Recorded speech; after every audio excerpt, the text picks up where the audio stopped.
Sa iba pang balita, sa pagpapatuloy ng oral argument sa Korte Suprema, ipinagtanggol ng Meralco ang kanilang panig kaugnay sa pagtataas ng presyo ng kuryente.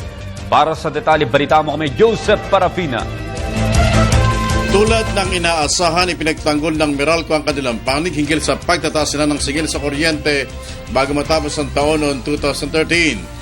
Iginit ni Attorney Victor Lasatin ng Meralco na dapat nang tanggalin ng Korte Suprema ang temporary restraining order na inisyu ng Korte upang may patupad nila ang iba pa mga programa at maiwasan din ang malawakang brownout sa bansa.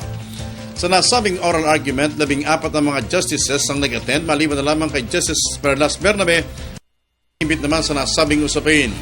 Muli naman giniit ng mga petitioners na hindi dapat payagan ng Korte ang mga sinasabi ng Meralco sapagkat ito'y wala sa batas at lalo makapagpapahirap sa mamamayan. Bakit pinag-bid nito ang term mobile, no? na napakataas ng bill at 62? No?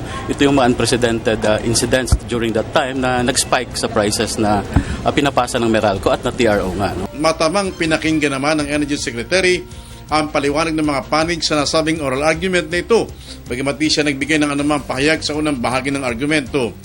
Nanindigan naman ang PISAM na wala silang kinalaman sa malakihang pagtataas na ito at hanggat lamang nila ay makatulong sa publiko hinggil sa supply ng kuryente. The records show that there was sufficient supply.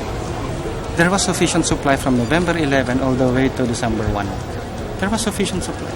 Una rito, sinabayan naman ang kilos protesta sa labas ng korte ang nagaganap na pagdinig.